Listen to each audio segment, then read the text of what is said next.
Getting a peace deal in the Middle East is such a priority to President Obama that his first foreign calls on his first day in office were to Arab and Israeli leaders. And on day two, the president made former Senator George Mitchell his special envoy for Middle East peace.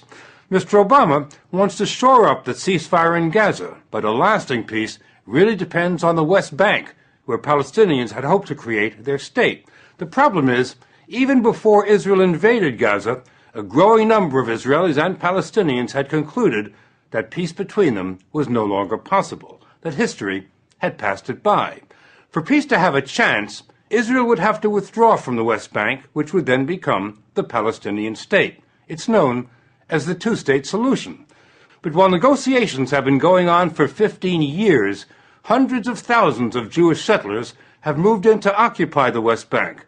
Palestinians say they can't have a state with Israeli settlers all over it, which the settlers say is precisely the idea. Daniela Weiss moved from Israel to the West Bank 33 years ago.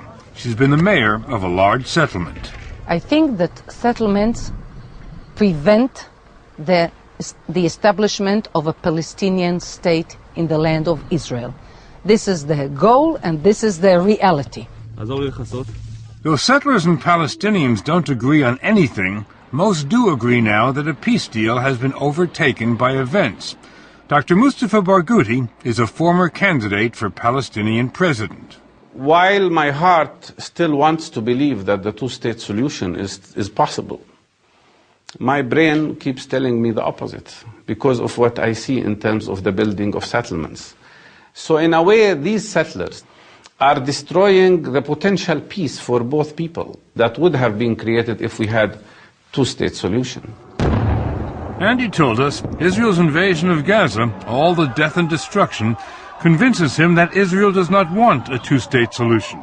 I am very worried that what Israel has done has furthered us much further from the possibility of two-state solution. Palestinians had hoped to establish their state here on the West Bank, an area the size of Delaware.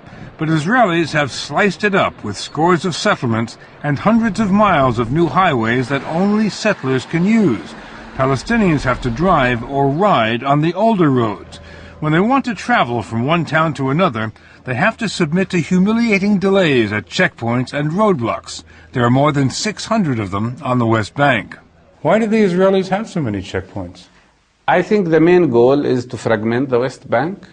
Maybe a little bit of them can be justified because they say it's for security, but I think the vast majority of them are basically to block the movement of people from one place to another. Here's how they block Dr. Barghouti. He was born in Jerusalem, grew up in Jerusalem, and worked in a hospital there for 14 years. 4 years ago, he moved to a town just 10 miles away. But now, because he no longer lives in Jerusalem, he can't get back in, ever.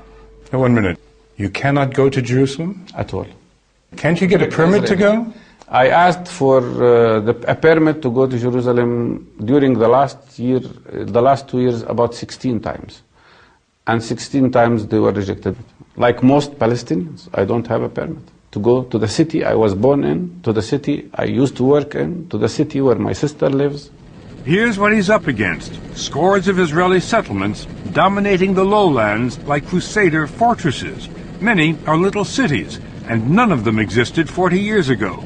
The Israelis always take the high ground, sometimes the hills, sometimes the homes, and sometimes Arabs are occupied inside their own homes.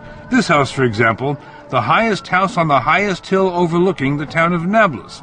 We learned that Israeli soldiers often corral the 4 families who live here and take over the house to monitor movement down below. We're going into an apartment owned by Mr. Nassif here in Nablus. We understand that Israeli soldiers came in this morning and, without any notice, without any invitation, came into the apartment and have been there ever since.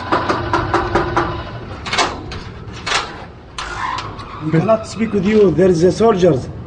The soldiers? Yes. What are they doing here? We are prison here.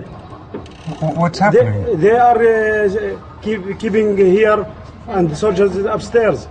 We cannot move. We cannot speak with you. You can't leave the house? No. They told you that? Yes, I can't breathe. How long are they going to stay? I don't know. Are they paying you any money? You are kidding. I'm kidding. Abdul Nasif, the bank manager, said he had to get to his bank to open the safe, but that soldiers won't let him go. He told us when the soldiers come, they wake everybody up and herd them into a kitchen for hours while soldiers sleep in their bedrooms. They can't leave or use the phone or let us in. He sent us downstairs to see if his brother would open the door so we could ask the soldiers why they keep taking over this house. You want to come? Yes. Just open the door and then... The soldiers close the door from the keys. They take the keys. So we left, and that night, so did the soldiers. But when we returned 2 days later, the soldiers were back for more surveillance. This time, they kept the women under house arrest, but let the men go to work and the children go to school. When the children returned, we caught a glimpse of 2 armed soldiers at the top of the stairs.